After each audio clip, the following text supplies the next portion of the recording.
हाँ जी बच्चों, आज हम आपको करवा रहे हैं not for profit organisation.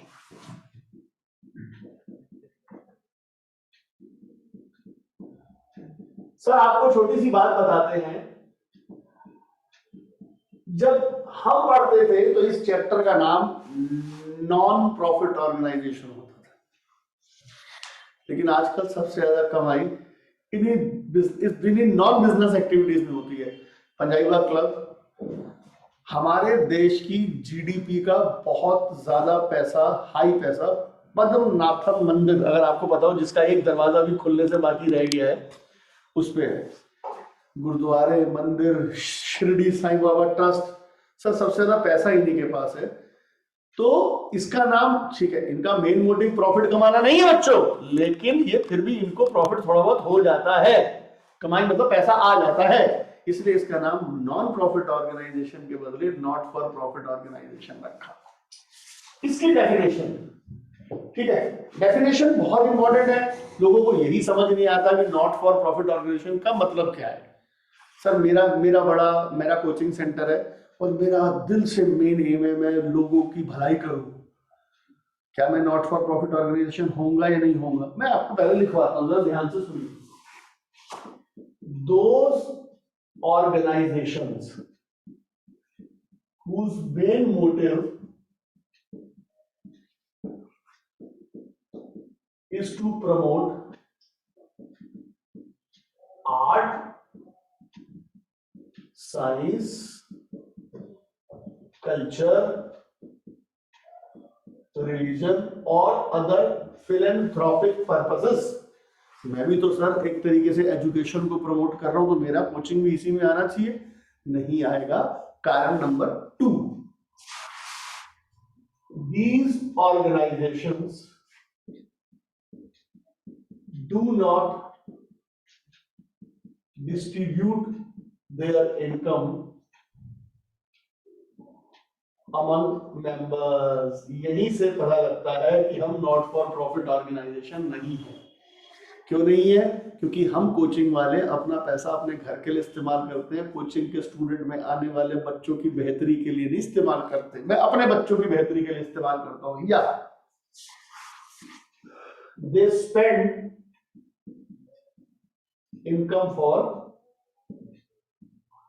Above said purposes.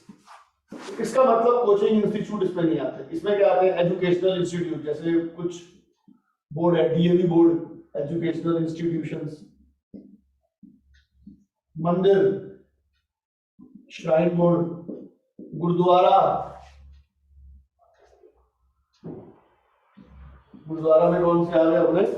अगर आप सबको बताओ, गुरुद्वारा में श्री गुरुद्वारा प्रबंधक कमेटी, एसजीपीसी, ठीक है जी। अपने मुसलमानों का मॉस्क्यू में है I think Waqf board, Christian का मुझे नहीं मालूम, ठीक है जी। ये आ गए पद्मनाभन मंदिर का, मंदिर में श्राइन बोर्ड हो गया और साईं बाबा ट्रस्ट हो गया, ये सब इसी में आ गए। अच्छा, सीए इंस्टीट्यूट इसी में आ गया। तो ये सब एनजीओ की है। देखो सर, एनजीओ बनाती क्या है? सबसे पहले बनाती है रिसिप्ट एंड पेमेंट।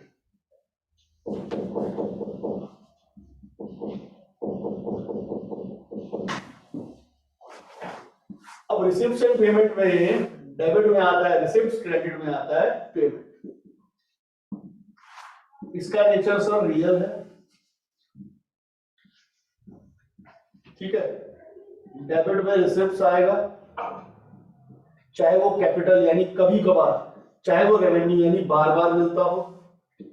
क्रेडिट में पेमेंट्स आएगा, चाहे वो कभी कभी जाती हो, चाहे वो बार बार जाती हो, ठीक है जी। ये सेम एज कैश बुक है एक तरीके से।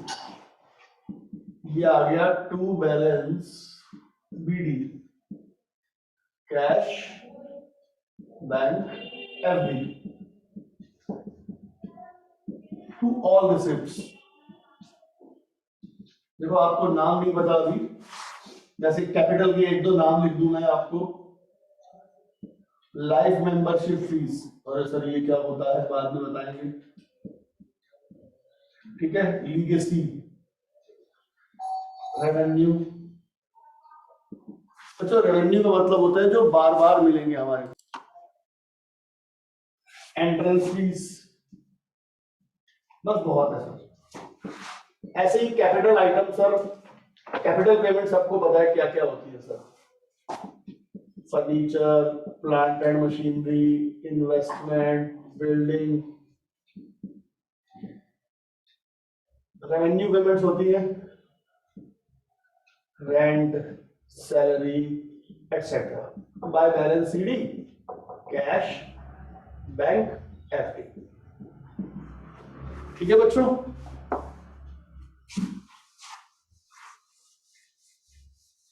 अब बच्चों इसके बाद बनता है income and expenditure.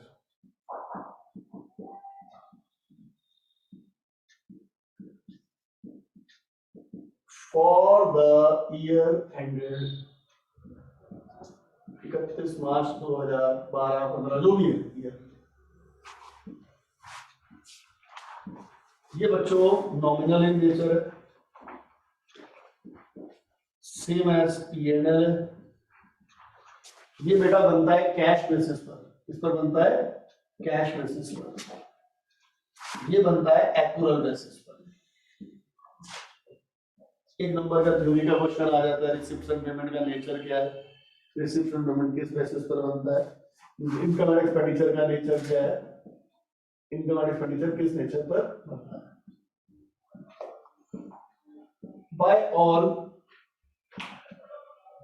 Revenue receipt plus minus adjustments, मतलब इसके अंदर केवल रेवेन्यू आइटम आती है। To all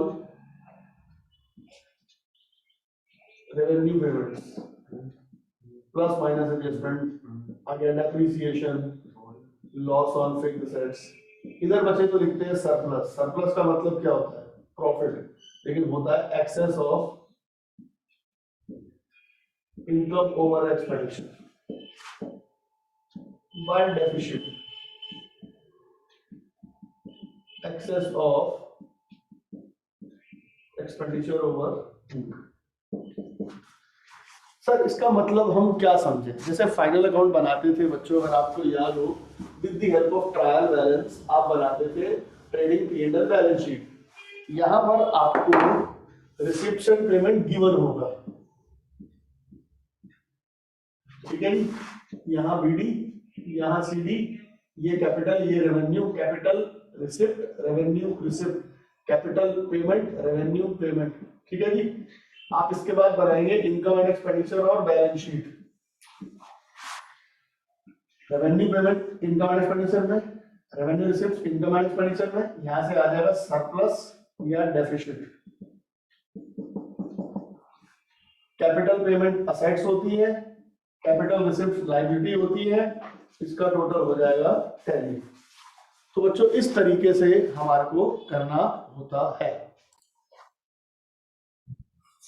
some sources of income of NPU, some sources of income of NPU। Subscription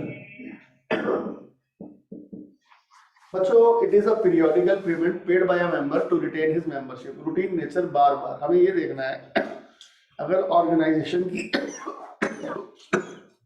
sorry बच्चों, अगर ऑर्गेनाइजेशन की बार बार की इनकम है तो रेवेन्यू। मान लो किसी मंदिर का, मैं अपने हमारे पड़ोस में एक मंदिर है, उसका मेंबर हूँ, हर महीने मंदिर वाले मुझसे 50 रुपए लेते हैं, साल के 600 रुपए लेते हैं। मंदिर को ये इनकम बार बार मिलेगी, जी हाँ। तो ये क्या हो गया, revenue, income and expenditure. Fees from non member. Sir club में यार दोस्त अगर जाते हैं तो एंट्री करवा देते हैं 60-70-100 रुपए में। आप पंजाबी क्लब, पीतोपुरा क्लब में अगर आपका दोस्त आपके साथ जाना चाहता है तो उसकी एंट्री में 100 रुपए 50 रुपए लगता है। ऐसे रोज आते हैं उनके पास मेंबर्स, उसके लिए बार आइटम रेवेन्यू है। Life membership fees. दोस्तों लाइफ मेंबरशिप फीस तो इतनी आसानी से नहीं होती।